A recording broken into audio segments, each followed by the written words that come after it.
Wake up, wake up. It's Super Bowl week. Damon's down at the media center. I will be there shortly. Let's go. We got a lot to get to.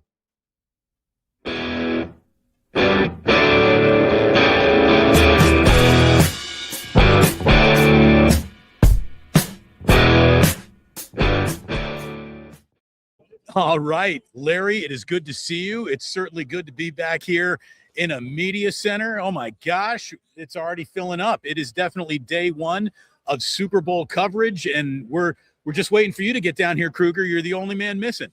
Well, yeah, I'm on my way. I'm going to be doing this show here and then the KMBR show with Greg and Greg here as well. And then I will embark to Moscone, pick up my credential, and we're going to do a bunch of great stuff there. All week long. Little note to you: you pick up your credential in Moscone North before you come over here to Moscone West. So remember that. There you go, and it's a city unto itself. What kind of crowd do you have in the media center? It's good. It's good. We're just here. Oh, by the way, wow, you made it. Hello. We just started the show, so you can relax. I can hear everything. My engineer just ran here after dealing with a lot of logistical issues. But it's you can tell it's the trickling in of day one, Larry. I'd say, 60% of the tables are still sitting empty right now, but all the big activations that you're looking around us have officially lit up. Like they're unwrapping cars. There's all sorts of, there's like a 2-story wing bar going on over there. You got McAfee, Bleacher Report, Sirius XM. All of the big dogs are already barking all around the perimeter, and all the little tiny guys are sitting here in the middle. And it's funny. I walked past KNBR and 95.7 The Game, and it's amazing. There's no difference between us and them anymore. There's just none. Well, that's a pretty big backdrop you got there. You spent some money on that, huh? That's what she said. Thank you very, very much. I appreciate that. Yeah, thanks again. If I wouldn't know how to order one of those, Jillian did. So that's why it's up and we are running. But man, it's good to see you, Larry. And obviously, we got a lot of Super Bowl things to get into, but how about the hire of Raheem Morris? And I mean, that's where we need to start. This is a name that you put on the table on Friday. You were hearing a little buzz about it. I thought that Gus Bradley was the man in waiting for sure. And Jim Schwartz's name being thrown into the mix there made things interesting. So let me just ask you, do you like the hire? Is this a hire born out of comfort and convenience? And is it the Shanahan Friend Network that took over here? Do you like it? Well, I mean, once again, I didn't have a super, anti feeling on any of the top three guys. And I viewed the top three guys as Schwartz, who never got an interview, Morris, and Bradley, who did. And so I was okay with Bradley. I was okay with Schwartz. I was okay with Morris. Why is this a good fit? I think this is a good fit for 3 or 4 reasons. One, it's a good fit because the Niners like their defense. I mean, what never, they always, when you lose, you got to consider all options. And when you're considering all options, that means changing the scheme, changing the coaching staff, eliminating the continuity that you have on that side of the ball. And I think the Niners have pushed back aggressively. And the reason they haven't gone with the outside candidate a lot, because they want to stay with what they have. They like their 4-man defensive fronts. They like their wide 9, at least they have to this point, and they like the personnel that they have. So, personally, this guy, what are the prerequisites? You have to have had success. He's had success. You have to have a great relationship with Kyle Shanahan and the trust of Kyle Shanahan. And I think you also have to be the kind of guy that can kind of blend to the personnel that you have, because you're inheriting an existing personnel situation, and you can develop the young players that you have behind you. So, that's what this guy's kind of known for. He's a culture type of a coach. He's a guy that walks into some, situations where the culture needs to be rebuilt, and he rebuilds it. He's done it in a couple different spots. The concern, though, is that, for the same people that were jumping up and down saying that Gus Bradley was rated low here, there, and everywhere once upon a time, Raheem Morris has never run a top 10 defense. I mean, his Very LA middle of the defenses, pack. his LA defenses were ranked 17th, 19th, and 21st. His Atlanta defenses were never in the top 15. So, I mean, what are we talking about? I mean, he's got a 398 winning percentage as the head coach. So why is this guy's stats don't matter, but Gus Bradley's stats and with the Raiders and Colts and those people are citing that like it was like proof that Gus Bradley sucked. The wrong guy. Yeah. This. And yet this guy's not Vic Fangio. This is not Bill Belichick. This is not Spags. This is not a guy with a proven track record of everywhere Raheem Morris goes, a top 5 defense sprouts up. That's really not the case. Yeah. I've been coaching for 20 years. And look, one of the things that you and I have talked about for multiple years is a level of comfort that we actually think is not a good friend of the 49ers. And some guys need to be made a little bit uncomfortable, maybe even in the coach's room. This feels like Shanahan went out and hired a buddy, right? I mean, they've got a lot of history together. Look, I like that he's a player's coach. I don't have any negative things to say about Raheem Morris other than this feels a little bit like a comfort move.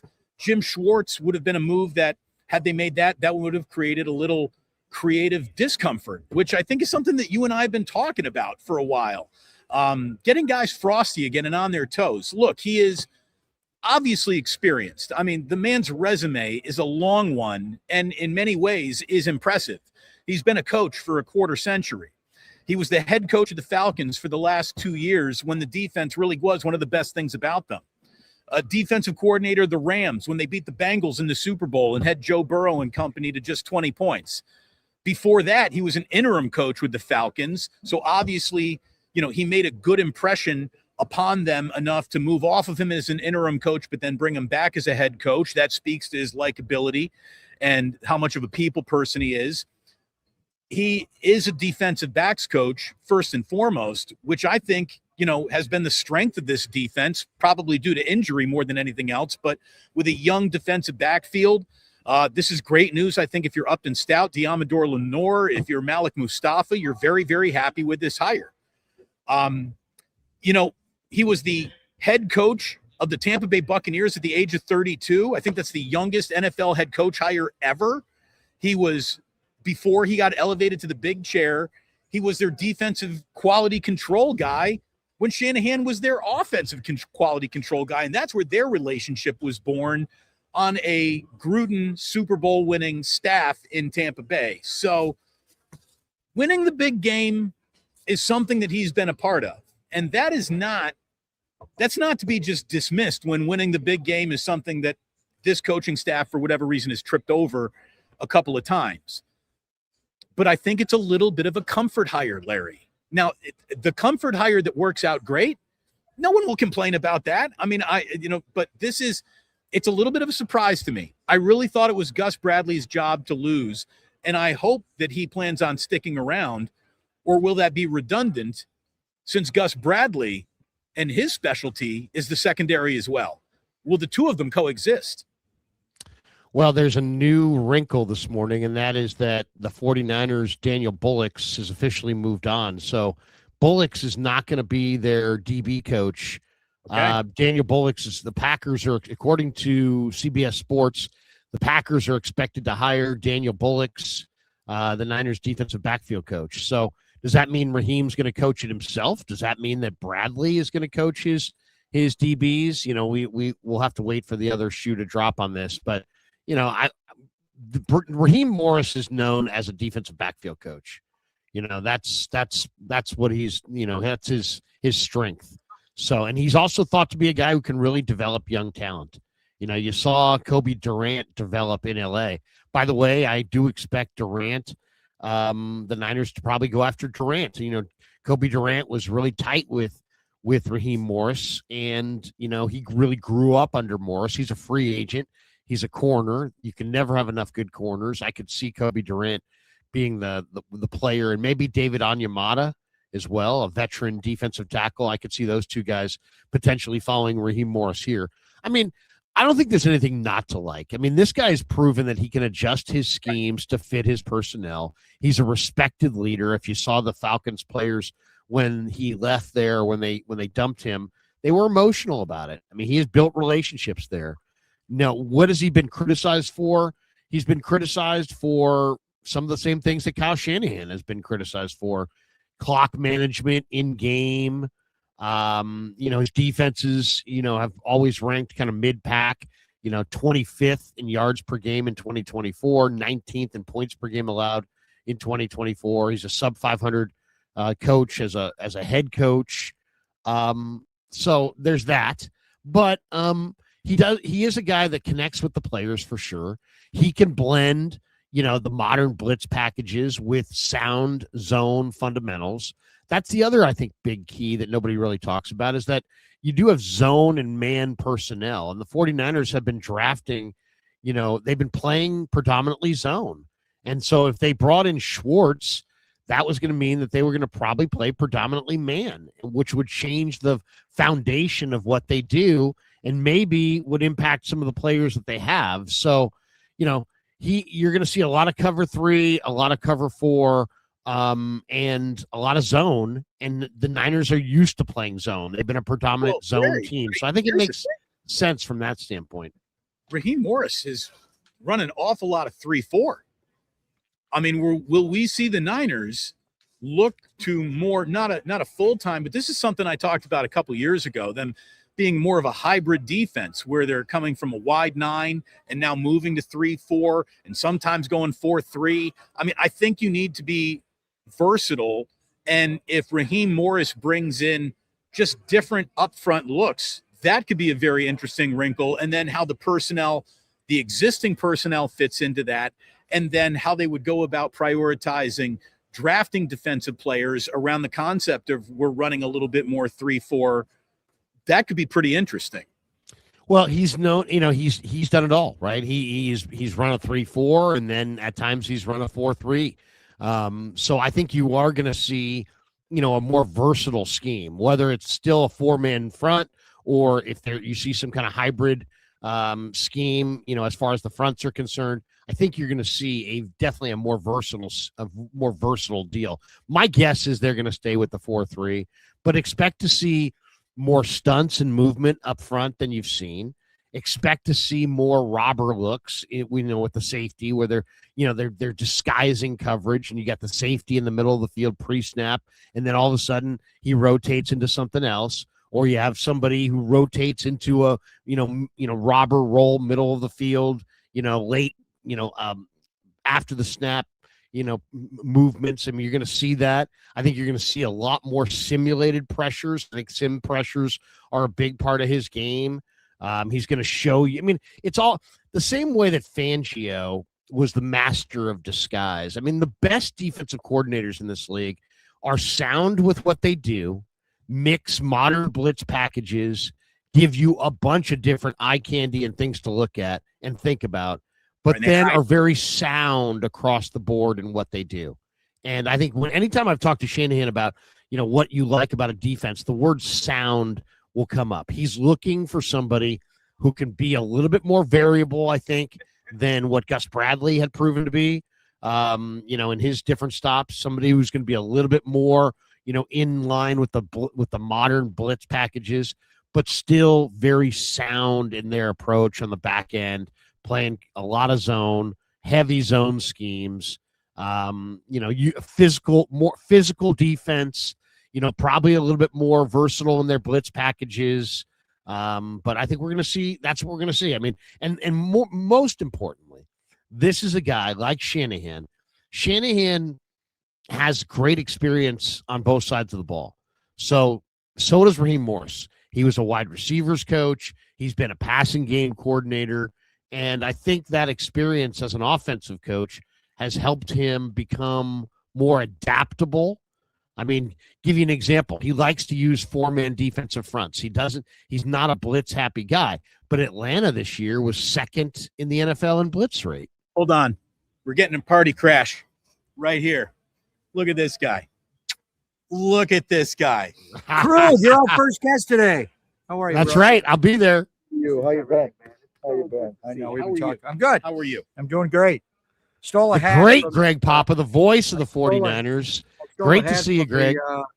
the Super Bowl welcoming committee. Jed York's upstairs right now with Al Guido, welcoming everybody. We got E40 is there, along with Too Short. Why are we playing this Pro Bowl flag football game at Moscone Center? Why didn't they go over to Kezar or go over to the Oakland Alameda County Coliseum, whatever it's known as now, and play it over there? And then I saw and met for the first time, and I gushed all over him, the quarterback that I think is the fundamentally best quarterback that's ever been on planet Earth, the great Andrew Luck from Stanford. He's here. Wow. He when I told him that, he just kind of blushed. And I said, I'm not wrong, bro. Well, you've seen a few quarterbacks. I've said, well, I'm just talking fundamentals, but they were doing things at Stanford that honestly 3 or 4 players in the NFL were doing at that time. And we know who they are. It was Tom Brady and Peyton Manning, and Carson Palmer couldn't do that stuff when we got him with the Raiders. He was so mentally ahead of his time, and they asked so much of him. But it's unreal. I think we all remember when the Super Bowl was here 10 years ago in this very room. But I go back. How many of you guys have been around enough?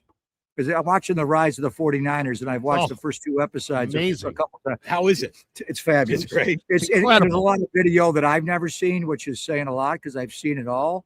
But they got access to the Walsh video, but also the people that put it together work for NFL Films. So they had access back in Cherry Hill, New Jersey, to get some really vintage Niner stuff. So it's unbelievable. But I think the most underrated Super Bowl of all time was the Bay Area's first Super Bowl. And I know it technically wasn't a candlestick, but it was right down the road at Stanford Stadium, where you had Walsh against Shula and Montana against Marino.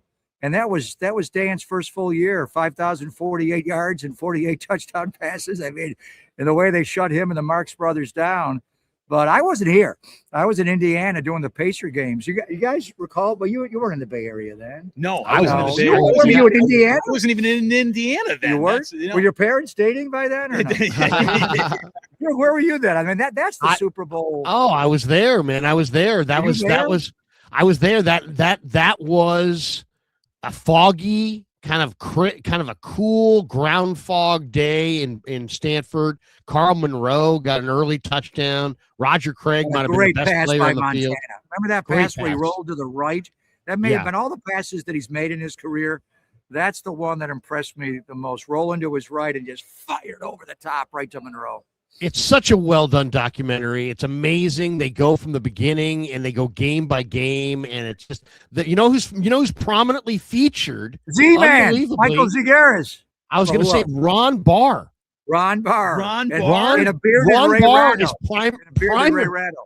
Yeah, a lot of Ratto, but a lot of Ron Barr. And Ron, you know what? I know this for a fact. I know people are like, one of the major revelations of this first documentary episode was that Ron Barr actually said to Eddie, he wanted Noel, he wanted Shula, and he said, no, you got to hire Bill Walsh.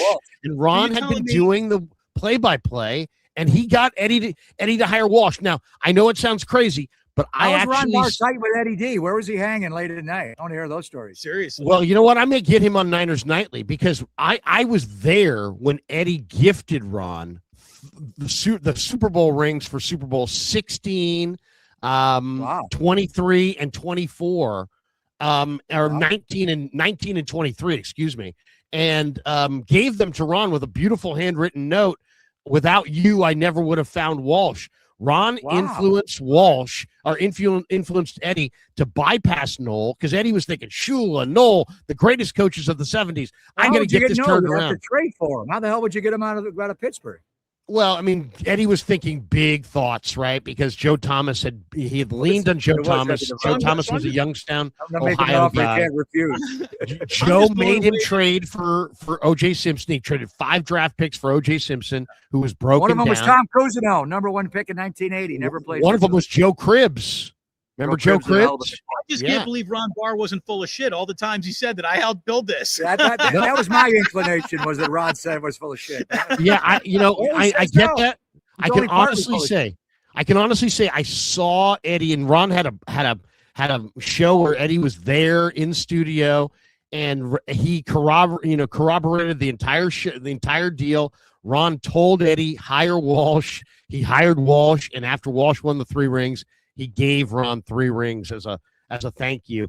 It's an incredible story, but it also showed how kind of happenstance things were early on. Eddie was listening to people who were like, go hire Joe Thomas. Why? He's a Youngstown, Ohio guy. Well, you know what? It didn't work. And then so Eddie, I think Eddie, it takes a little bit of good fortune to have these things. And the good fortune was he listened to Ron, and he said he was convinced within the first 15 minutes that Walsh was his guy. Well, you know who else influenced him on that one was Al.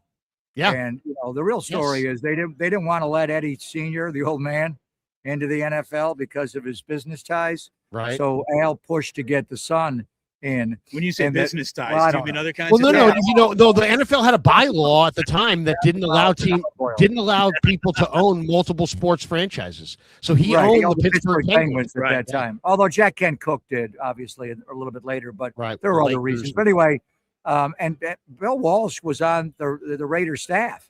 He was a Raider assistant coach earlier. And then who did he go to work for? The Oakland Seniors, I think, later. But anyway, Al was tight with Bill Walsh, and they were to the day that he died. So I didn't know the Ron Barr side of it, but I know Al pushed to get Bill Walsh hired. Was it old Ron Barr footage or like new Ron Barr footage? His hair is new Ron. There's new Ron Barr. Well, I'll say this too, Greg. You knew, I think you knew the former Raider D-line coach who was my mentor, the late, great Bill Urbanic. Bill Urbanic. Who was there with Bugle in the 90s. Yeah, I know. And he was one of Al's personnel guys. He was very close with Al. And, Bill came from Cincinnati, and he was there and knew, he knew Paul Brown, knew him well. And he said that Paul Brown, this documentary paints Paul Brown as almost like a double agent, like a Benedict Arnold who stabbed Bill Walsh in the back, that was, singing Walsh's praises over here, but over here telling everybody, don't hire Walsh. He doesn't have the temperament. He doesn't have this, because he wanted to, he made Walsh sit in the booth so nobody would know that he wasn't doing anything and that it was Walsh basically as the puppeteer. And so he basically buried Walsh, hired Tiger Johnson, insulted Walsh, and drove Walsh out of the building.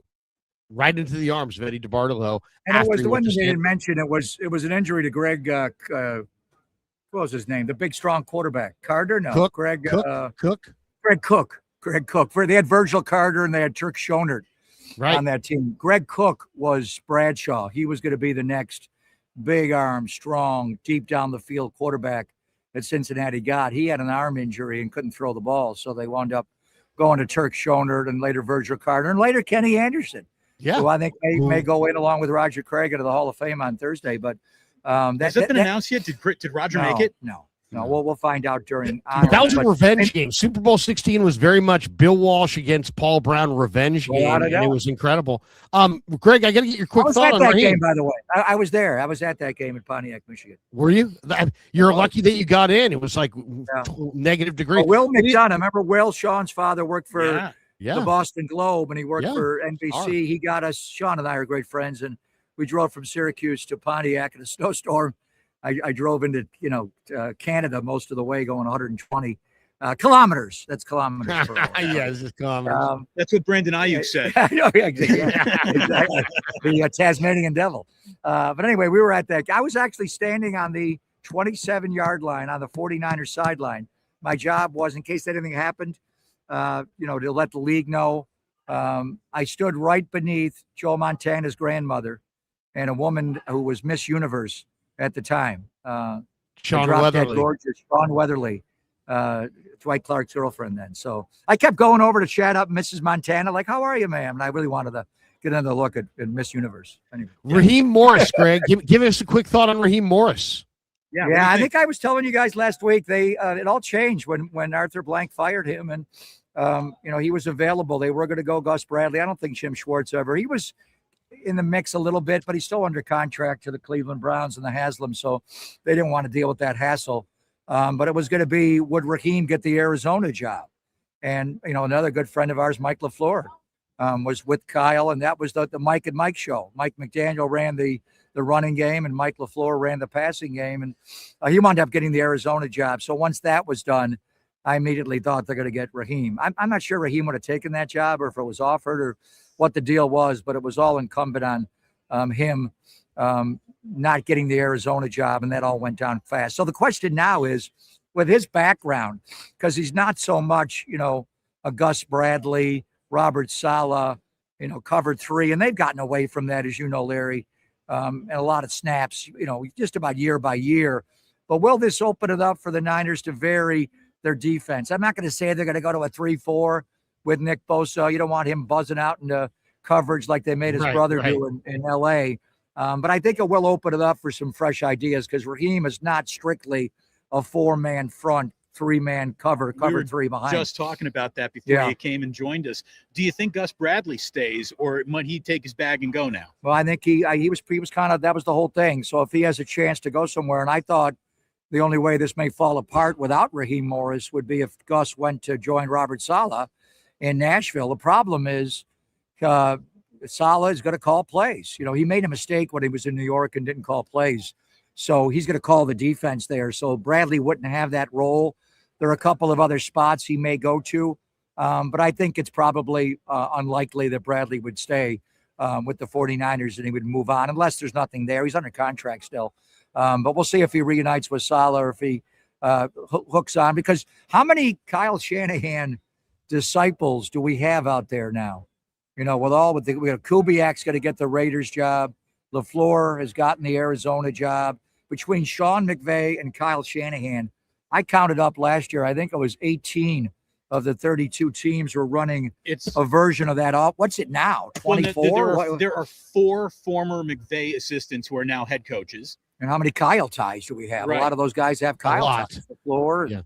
Yeah. Obviously Kubiak was just here with Darnold in 23. So just about 2/3 of the league is running a form of Bill Walsh's offense with McVay, and Kyle took it into different directions, obviously. I'll tell you the other thing I got out of that documentary is that the 49ers were forever changed in 81, but Joe got a lot of the credit, Dwight, but it was the fearsome Ronnie Lott that really changed the culture. And if the Niners are going to get to that next level and run with Seattle, the Rams, all the best teams, they have to find a couple more fearsome. They don't have to be Ronnie, but they have to find some fearsome defensive players in this upcoming draft. I mean, Ronnie's obviously the guy, but that's Dwight Hicks and the Hot Licks. Right. The one thing I would like Eric to Wright. One mention of Eric Wright, one mention of Carlton Williamson. It was kind of like Moneyball, where they left the pitching staff out of the story. Well, yeah, it's like Scott Hatterberg won the A's that all those games in a row. And Mulder, Hudson, Zito, and Tejada and Chavez didn't do shit. It's like, right. So I mean, could you mention that? And then there was a casual mention of Roger Craig. When they did the synopsis of Super Bowl 19 and the change in the offense. But Roger Craig he could have easily been the MVP of Super Bowl. Now he had 3 touchdowns in that game. Right. He was first running back ever to do it. He was the perfect running back for that offense. He made the West Coast offense work. Earl Cooper and those guys were bit players.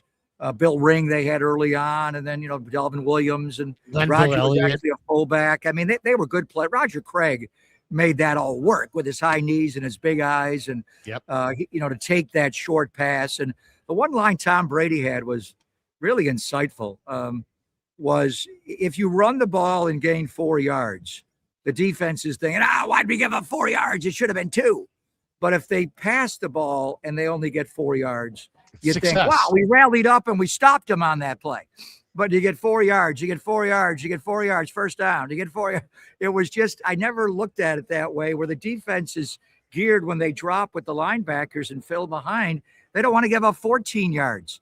So they may give you 4 yards. I mean, that's a lot of this cover 3 base defense is top down. We're going to give you 4 yards, but we're going to think you're going to get called for a holding penalty. And now it's going to be 1st and 20. So now what do you do? So, or something's going to happen where you're just not going to be able to matriculate the ball all the way down the field. So the way Brady surmised that, I just never thought about that. It's like getting a base hit in baseball versus walking in baseball. What's the psychology of the pitcher to issue a walk versus the end result is the guy's on first base.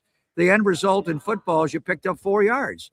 But it's a different mentality to how they picked up the 4 yards. And Brady just surmised it in one sentence, which I never really thought of. And that's the essence of the West Coast offense and the short passing game and what Roger Craig did for that offense. No doubt, no doubt. The documentary was genius. It starts off with Brady telling Jerry Rice that he wouldn't have reached the heights that he reached if he didn't grow up watching it. If he was a New York Jet, right? If he was a New York Jet, not a Joe Willie. I know. You know, the ambassador to the UK Or is Joe upset. Montana from Western PA. There was Joe Willie Namath. Is it all out now, or just like the first two episodes, and then First two. next 3 and 4 tonight? I'm going to watch it. I'm You going to gotta start watch watching tonight. I got to go. Oh, I got to it's get out of here. Great to see you, buddy. Love And you, I'm brother. so We'll talk to glad- you later. Visit me on the radio show. 10:50. 10:50. I'm there. I'm there. I want the world to know the story of Ron Barr and how he dyes that hair. I lost all my hair. Unbelievable. I used to. I never did. Love you guys. Good to see you, Greg. Good to see you, bro. Good to see you. Hey, congrats to you. And Thank Ryan. you. Thank you. Seriously, man. Love you. Thank you. How great was that? That's Good to see Pop. wasn't quite Wayne Newton popping in, but it was almost. You know, that's Bay Area. Bay Area Wayne. Get on Wayne Newton's level, Greg, please. But that is Oh, the man, good to beauty of see you. Radio Row is that, you know, everybody's there. And when you've been doing it as long as we've been doing it, you recognize everybody. And obviously we're in San Francisco. We're part of the host team, even though the Niners are not in the game. But yeah, it's going to be a great week. And I'll tell you what's I'm going to really be down cool there here, later too, on today. What's really cool is that I am seeing just right now, just looking out, I'm looking at like 4 or 5 different colleges that are here. Colleges are sending their student radio stations now, and the NFL is allowing these student radio stations to come in. And you want to talk about a major difference between our first Radio Row and now. I just think it's awesome that these college kids get to come in and experience this. And not that any of them should be going into broadcasting, because if you want a bright young career, you shouldn't be going into broadcasting right now. But it's just, it's so cool to see the next generation be allowed to do this. And the you know, Well, they're what you probably needed- making as much money in college as they're going to make in the industry. So there you Exactly. go. Yeah. I mean, my number one recommendation is go choose another vocation immediately. But Right. this is the ultimate networking event. You know, one of these kids is going to meet the person that hires them one day and then lays them off the next. But you know, they are going to go ahead and take their first step into the industry. A lot of them through just this event alone. And so I'm really happy to see the NFL doing that. I really am. Well, in fact, John Lund, our good friend who's working for Westwood One, I heard him over the weekend doing a little Westwood One show. His son, George, you know, has gone to the Cronkite School there at ASU, and I think he's going to be on Radio Row. So I'm planning to hook up with George and having him on the Krug show and do some recording with him later on this week. So I'm really fired up. But yeah, no, it's a great, you know, event for sure. Super Bowl Here week. you go, Larry. If Radnich pops on, oh my God, all hell's going to break loose. I don't think Gary's going to be. Gary back will here not be showing up at the media center. The only way that's going to happen is if Damon does a live remote from West Portal, and then maybe Gary will be walking by West Portal. We'll do it from the Dubliner West Portal. By the way, thanks to Ike's, thanks to the Dubliner for sponsoring as always. Larry, I'll let you mention your sponsors. Then I'll tell you the one question I regret we didn't ask Greg as we were going down the 49er memory lane. There's probably a question we should have asked him. We'll get to that in just a second. But why don't you tell everyone where to go get their barbecue? Yeah, you know, of course, the Krug Show brought to you by Pig and a Pickle, the best barbecue in all of Northern California. Check them out. They're in Emeryville. They're in Corte Madera. They're soon to open in Petaluma. They're open 7 days a week from 11 a.m. till 8 p.m. or until they run out, and they do run out. Go say hi to Damon and Mary. Get some brisket. Get some brisket chili. Tell them that Krug sent you. Thanks to Pig and a Pickle for being the title sponsor of the Krug Show. Also, thanks to Claudaddy Arcades for sending us to Philadelphia. For the Niners Eagles. We appreciate them greatly. And thanks to Sleeper for being with us all season long. The link's in the description. Use promo code Larry. Sleeper will match your first deposit up to $100 just because you know me. And I just want to also a programming note. The Krug Show has finalized our trip to spring training. So, yes, we are going to talk a lot of football this week. And yes, we're going to talk a lot of Niner football all off season long. But we are going to take a week off in the month of March, middle of March for Kev's birthday. And we're going to jet to Arizona. We're going to play some golf. we're going to still be live streaming from there. And we'll go into the clubhouse, interview a lot of the newest Giants players, Harrison Bader, Luis Ariz, if he speaks great English, and we'll have a great trip to Arizona. Me and my sons. We have sponsors, and we appreciate all of our sponsors. We'll reveal them on the 1st of March. But thanks to our sponsors who are sending us to Scottsdale in the month of March for our Giants baseball retreat, golf, vacation. That's good. And also just a little R&R after a long football season. Don't want to push away the entire audience, but I like the Arise signing. This is team designated hitter. No one's got a position to play in the field, but they got some designated hitters on this team now. The thing that we should have asked Papa, because he knows the inner workings better than you and I, and what, Al Guido really means. And Al Guido's more of a business side of the guy than anything you actually see on the field. His fingerprints aren't on personnel decisions or on roster decisions, but that could change because he just got bumped up to CEO, which is that's a monster promotion.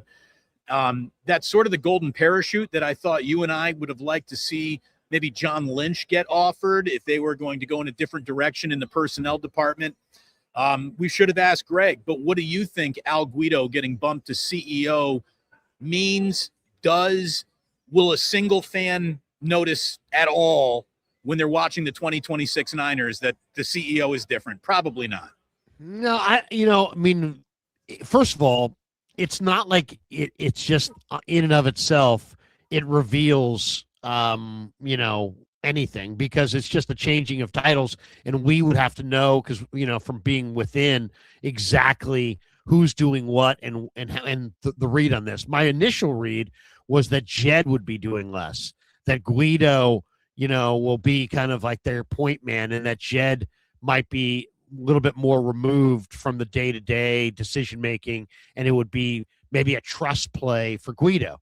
But I also think it's, what I'm hoping, Damon, that's what I think. What I'm hoping is that this kicks Guido into a new role, which then opens that role for Lynch to move over and be the president, and then opens the hole for a great, young, awesome personnel evaluator who's going to come in and find you the next Ronnie Lott, and find you the next Charles Haley, and find you the next Jerry Rice, because that's ultimately what this team needs right now. They need some great players. They don't just need an infusion of talent. They need an infusion of A-list talent. And that's hard to find. And it's proven to be very hard to find for the current regime. So you can always do better. And the 49ers are not, exempt from that. And they have not done very well in the draft. When you look at 18 misses in the first 3 rounds, 10 misses in the 3rd round, they could be better. And if they could find a great young personnel guy who wasn't a Hall of Famer, isn't a broadcaster, isn't multi-talented, he's more of a grunt, but he's great at what he does. I think that's how I could see this going forward. I mean, what do the Niners really need? Is Shanahan good enough? Yes. You and I have talked about this. Is Purdy good enough? Yes. Now they need a defensive coordinator. Is Raheem Morris good enough? Yes. We'll find out. The answers are yes. No, I think he's proven that he's a good enough defensive coordinator. My point is this: is the talent good enough? No. And that is where this thing has to change. Now, how does it change? Does it change because they just want it to change? Most likely not. It's most likely going to have to be a new voice in the room, or a promoted voice that's empowered to make sure they draft winners. They need players badly. I agree. I totally agree. We're starting to fill up here, and I've the people that I'm working with need to start setting some stuff up here, Larry. So I hate to do such a short wake up this morning, but you and I will come crush it down here on Friday morning and do a full recap of everything that we do all week long. Let's hit some supers, if you will. Let's do it. Here we go. Travis Stewart 85 says, let's coach Morris. Effing Krueger, happy Monday. You and Damon have a great show. There you go. We have this one from Joseph Ernberg. See you at the gym. He says, any opinion on the wide receiver Jordan Hudson? Possible sleeper.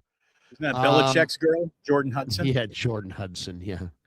Yeah, that is Belichick's girlfriend. I believe he just dumped her, right? May not be Belichick's girl. I don't care. I mean, personally, there's all kinds of sleepers, but she's probably not one of them. All right, let's go to this one. Ernberg, another friend hire, won't develop nothing, loser hire. Okay.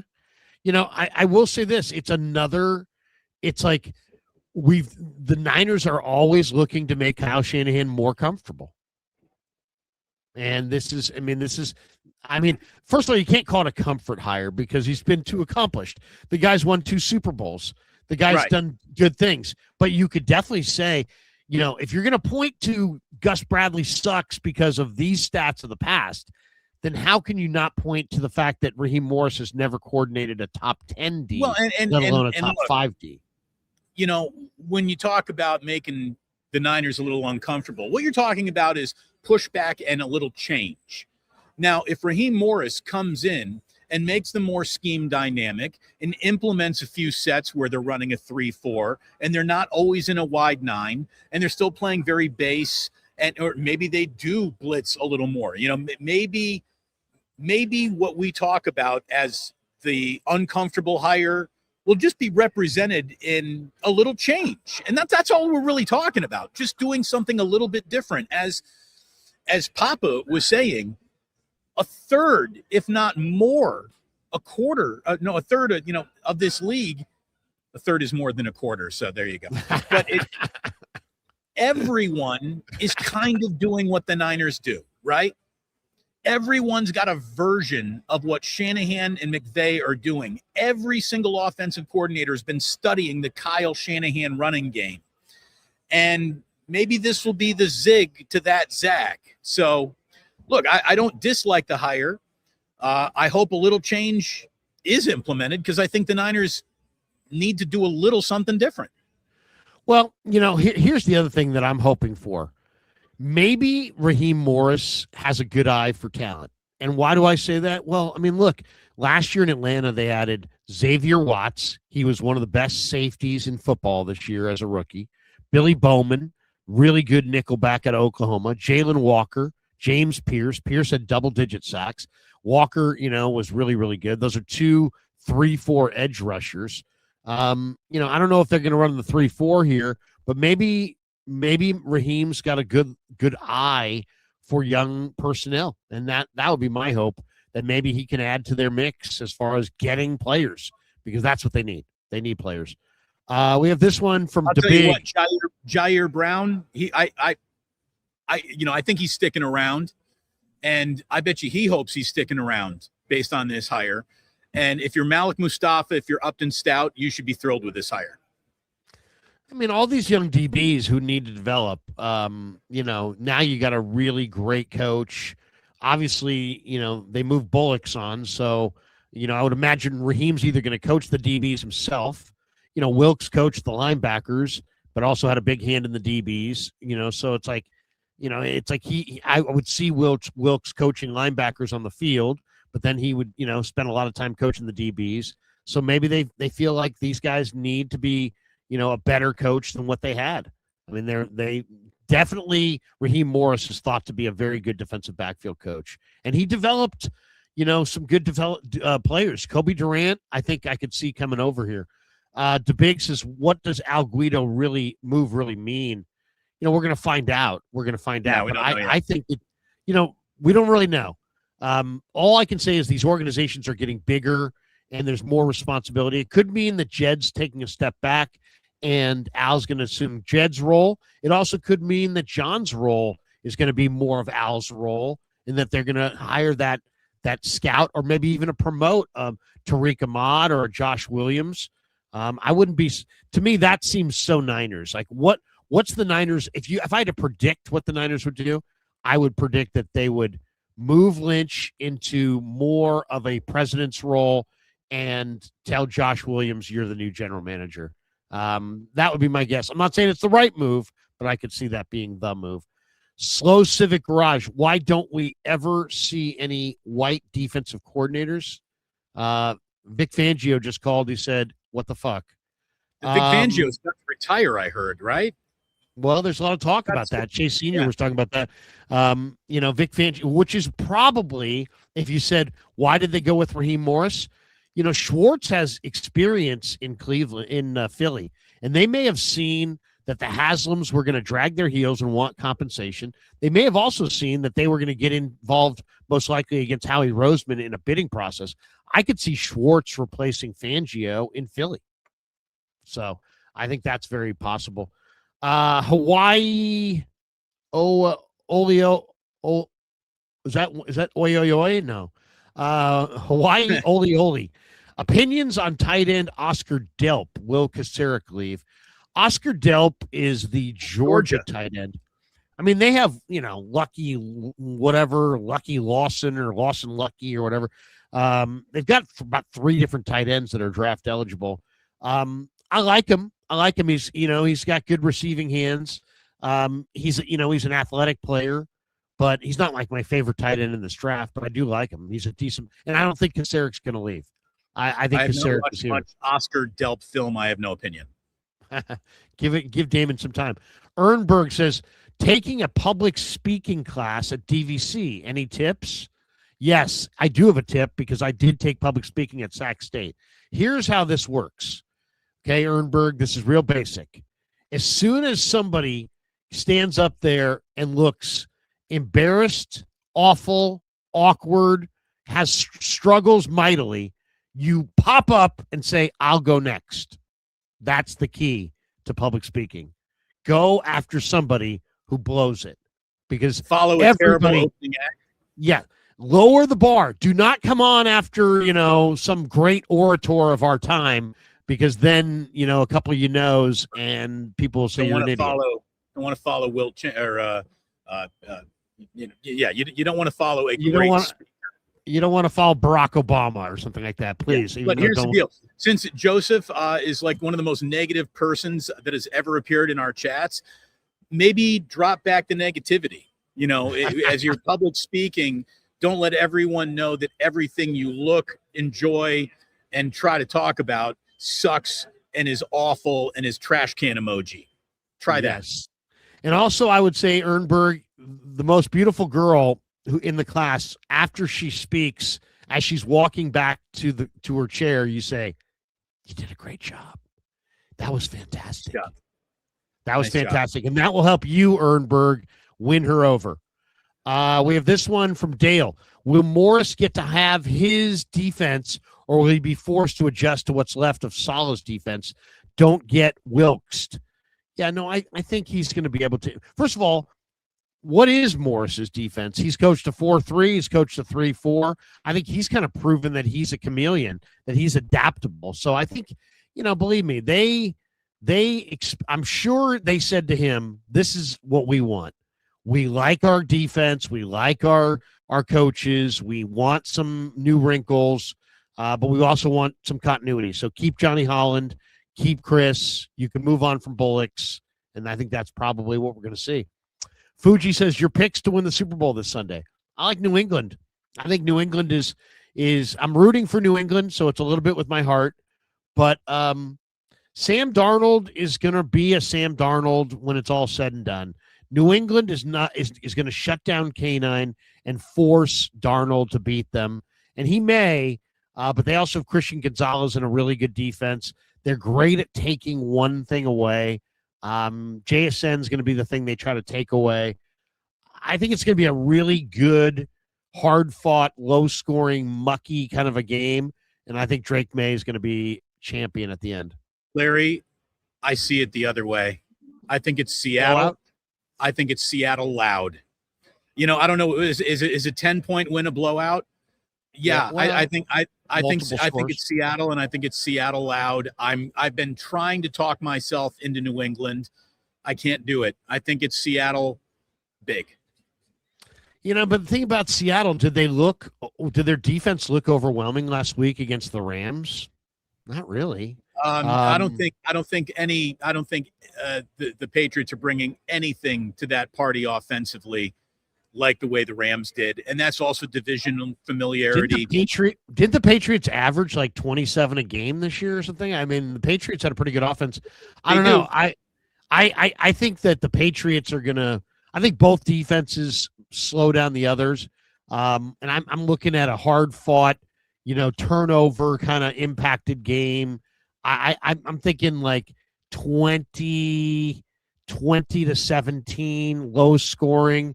Maybe 24-21, low scoring, but I think New England's the Cinderella team this year. I think it's a Cinderella year. I don't believe in Sam Darnold. Some quarterbacks like Sam Darnold don't typically win Super Bowls, and I think we're going to find out on Sunday why. I think defense is like Seattle typically win Super Bowls. Here's the thing about the defense, though. Nobody talks about the other defense. New England's given up 8 points per game in the playoffs. Now, right, is but that they've been nothing but muck conditions. I mean, they've had no fast track at all. Yeah, but I mean, Seattle's offense, I don't know. I mean, I don't think Seattle's offense is like K9's going to run through them. I don't see it. Do they have a true number one corner? Yeah, they do. Christian Gonzalez. I think they're really smart defense. We'll see. I think this is going to be a really good game. I think it's a low scoring. Really I hope it's a good game, but I think it's Seattle loud. That would be incredible. Fuji says, do they provide food to the media at Media Row? They did in New Orleans. They had Satiran's gumbo. That was an awesome thing. Do they have any media there? They would walk around with little trays of etouffee, little bowls, and handing out. I mean, you were fed well in New Orleans. In New Orleans, it was nice.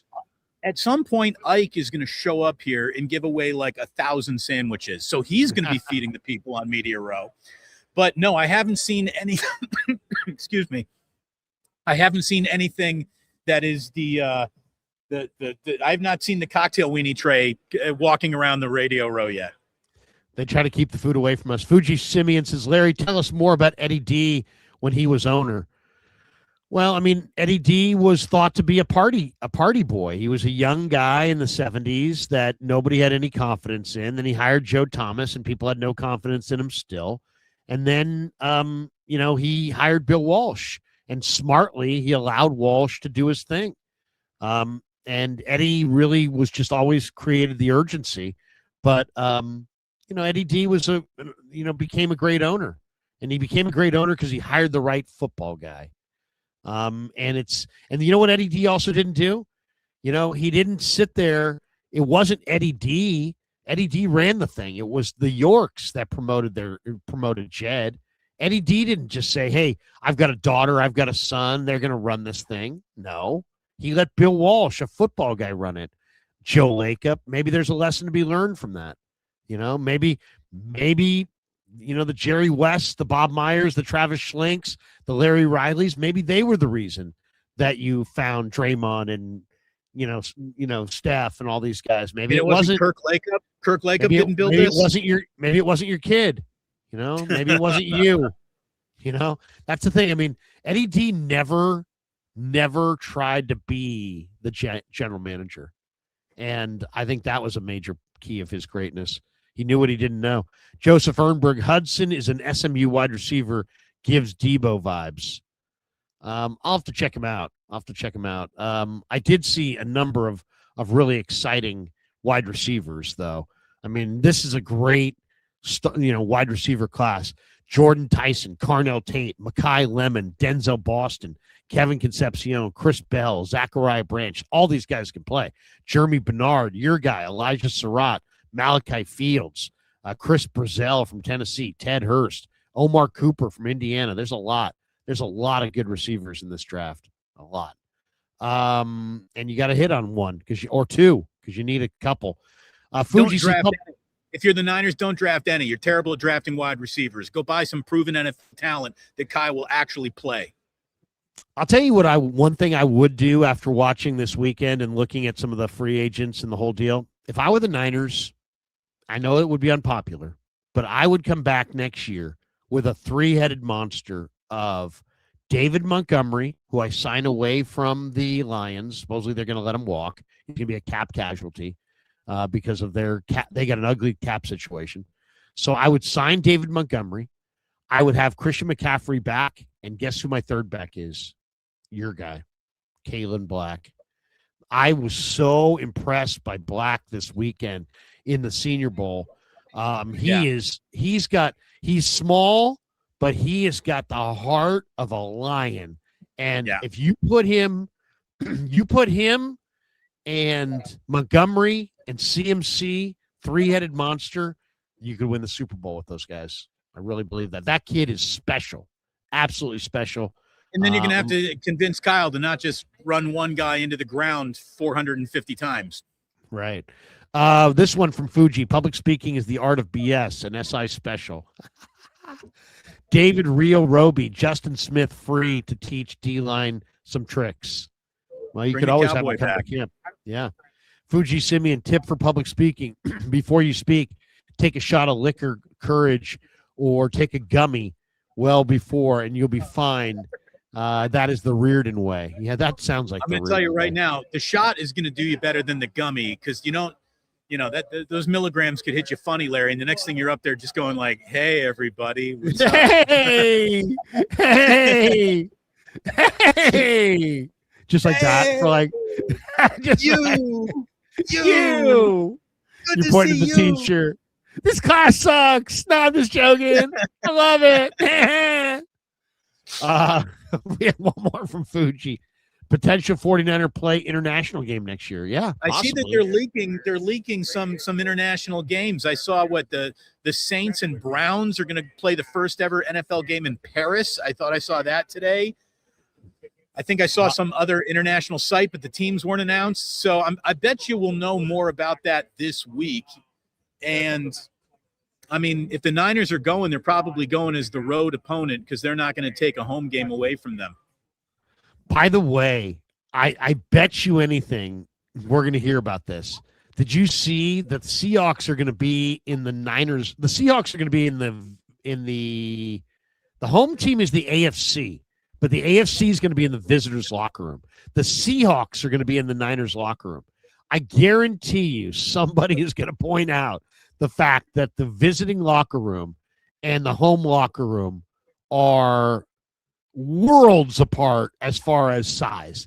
The visiting locker room is cramped, low ceilings, really tight. The home locker room is like an airplane hangar. And now the Seahawks are going to see that. They're going to be like, what? This is their locker room when we're in this tight, confined space? And it's like they're going to know now that the home team is. I'll tell you what's also rough. I was reading just a note on this game. The Seahawks have the single best winning percentage of any football team that's played at least 4 games at Levi Stadium. They have a better winning percentage at Levi Stadium than the 49ers do. And I think they're about to win a Super Bowl at Levi Stadium. So, ouch. Yeah, well, I let's hope that doesn't happen. Baby Radiance, y'all think Kyle will finally start using rookie wide receivers? It's about time he needs to change things around. No, he's got 9 years of track record. He doesn't do that. So no, I mean the Niners need to look into the trade market. Jordan Addison, Brian Thomas. There's 2 or 3 receivers around him. Obviously, Justin Jefferson. They should look long and hard at free agent receivers, Romeo Doubs, Wan'Dale Robinson, Alec Pierce, and also at the trade options because I agree, rookie receivers struggle. And that's not a Kyle thing. That's just period across the board. And heck, Jerry Rice struggled as a rookie. He went, Larry, I don't know if I'm going to be down here by the time you get down here this afternoon. I might be. So look for Godzilla. I'll be the guy sitting right in front of him. And it was great to do this. Thanks to Greg Papa for stopping on by and spending just, 15, 20 minutes with us, totally impromptu.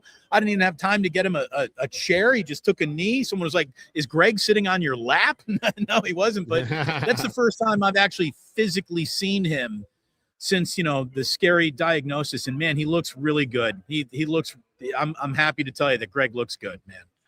Well, awesome. I'm on with him in about a half hour or so. And then as soon as that segment's done at around 11 o'clock, I'm going to get on the get on the BART and come into the city if I don't drive. We'll see. I got to decide. I don't have parking at the Moscone. I get denied on the parking. Braden O. Burst says, Krug, go be that outside scout for the Niners. Hey, man, if they call, I'll give them everything I got. All right, that is going to do it for us. I'd like to, before we get out of here, thank our good friends at Habbas Law. They're an incredible sponsor of the Krug Show. 1-800-INJURED is the only call you need to make. You have problems with the law or problems and you need a lawyer, simply go for the best. If you've been injured and you want to win, there's only really one call to make. 1-800-INJURED, HabbasLaw.com on the web. They will fight to make it right. They're great attorneys. They battle insurance companies. Nose to nose. They win. If you want to win, call them. 1-800-INJURED, HabbasLaw.com on the web. Once again, they will fight to make it right. Damon, we'll talk on Friday. If we don't see each other later today, we'll do some content later on in the week down in the media center. And for Damon, I'm Larry. Thanks to everybody. Appreciate all you guys. Super Bowl week, a lot of good content on both channels. Hit like and subscribe on your way out the door. For Damon, I'm Larry. Peace.